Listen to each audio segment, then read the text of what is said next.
Right ఇక బులెటిన్లో breaking news చూద్దాం. పోసాని రిమాండ్ రిపోర్ట్లో నిర్ఘాంతపోయే నిజాలు వెలుగులోనికి వస్తూ ఉన్నాయి.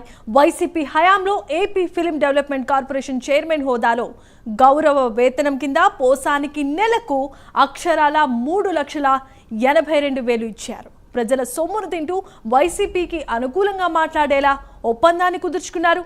ఆ డబ్బు హోదాకు ఆశపడే పోసాని బూత్ పురాణంతో రెచ్చిపోయేవారు. సామాజిక వర్గాల మధ్య చిచ్చు పెట్టాలని పోసానికి లక్ష్యాన్ని విధించారు. పార్టీ పెద్దలు పెట్టిన లక్ష్యం మేరకే పోసాని బూతు పురాణంతో రెచ్చిపోయారు.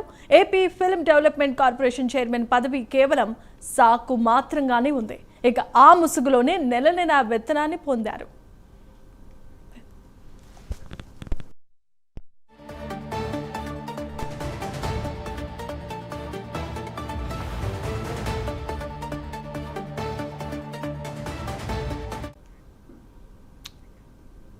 రైట్ ఇక బ్రేకింగ్ న్యూస్ చూస్తున్నాం. పోసాని రిమాండ్ రిపోర్ట్లో నిర్ఘాంతపోయే నిజాలు వెలుగులోనికి వస్తూ ఉన్నాయి.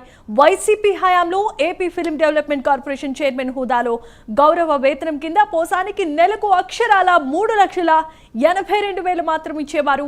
ప్రజల సొమ్మును తింటూ వైసీపీకి అనుకూలంగా మాట్లాడేలా ఒప్పందాన్ని కుదుర్చుకున్నారు. ఇదే అంశానికి సంబంధించి మరిన్ని అప్డేట్స్ను అందించడానికి మా కరెస్పాండెంట్ గుంటూరు నుండి రవికృష్ణ సిద్ధంగా ఉన్నారు. రవికృష్ణ, చెప్పండి.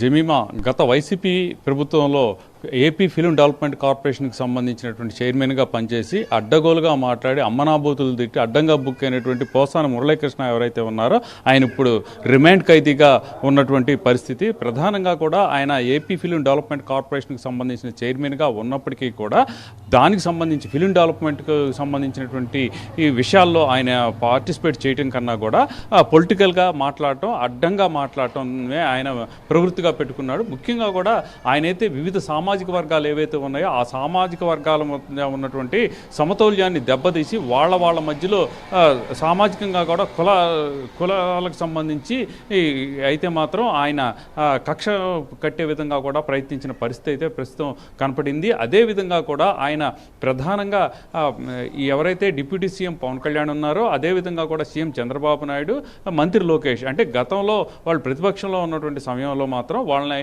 ఇష్టం వచ్చిన రీతిలో మాట్లాడాడు. ఒక మనిషి అనే వ్యక్తి మాట్లాడినటువంటి భాషలో మాట్లాడాడు. ఎక్కడైనా పాలిటిక్స్ అంటే మాత్రం అది ఒక వాళ్ళకి సంబంధించి ప్రధానంగా కూడా వ్యక్తిగత దూషణ కూడా ఉండకూడదు.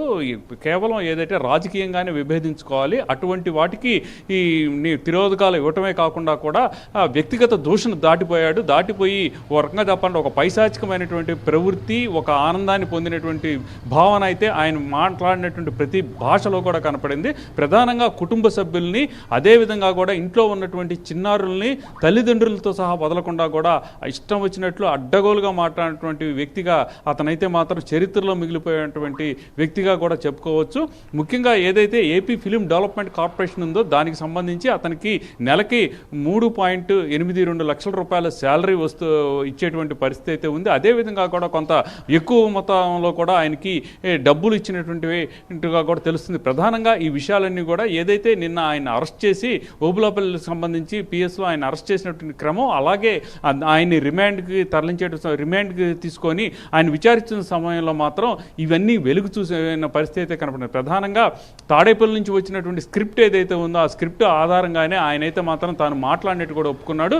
మొట్టమొదట మాత్రం విచారణ జరుగుతున్నటువంటి సమయంలో మాత్రం తనకి వీటితో ఏమీ సంబంధం లేదు అన్నట్లుగా కూడా తెలియదు, మర్చిపోయాను, గుర్తులేదు అన్నట్లు కూడా ఆయన బిహేవ్ చేయడం కనపడింది. ఆ తర్వాత ఎప్పుడైతే విచారిస్తున్నటువంటి విచారణ అధికారులు ఎవరైతే ఉన్నారో వాళ్ళైతే సాక్ష్యాలన్నీ కూడా ఆయన మాట్లాడిన మాటలు, ప్రెస్ మీట్ పెట్టి మరీ మాట్లాడిన మాటలు ఏవైతే ఉన్నాయో వాటినన్నింటినీ కూడా అతను ముందు పెట్టినటువంటి క్రమంలో మాత్రం ఇక ఒప్పుకోక తప్పలేనటువంటి పరిస్థితి. ఆ సందర్భంలోనే తాడేపల్లిలో ఉన్నటువంటి బాస్ ద్వారా వచ్చినటువంటి ఏదైతే ఆదేశాలు ఏవైతే ఉన్నాయో ఆ ఆదేశాలకు అనుగుణంగానే తాను మాట్లాడాడని ఆయన చెప్పాడు.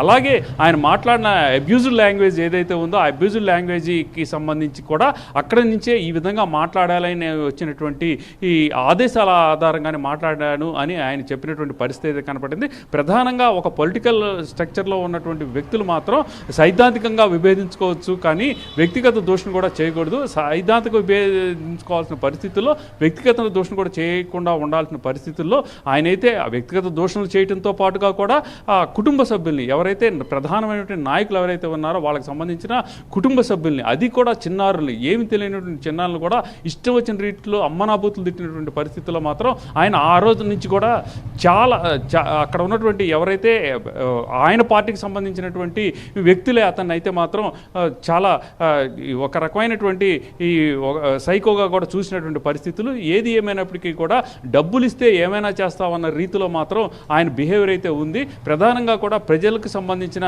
డబ్బుల్ని శాలరీగా తీసుకుంటూ ఈ విధంగా ఆయన అయితే ఏపీ ఫిల్మ్ డెవలప్మెంట్ కార్పొరేషన్లో ఉంటూ అడ్డగోలుగా వ్యవహరించి కులాల మధ్య విభేదాలు సృష్టించాడు అన్నట్లుగా కూడా రిమాండ్లో రిపోర్ట్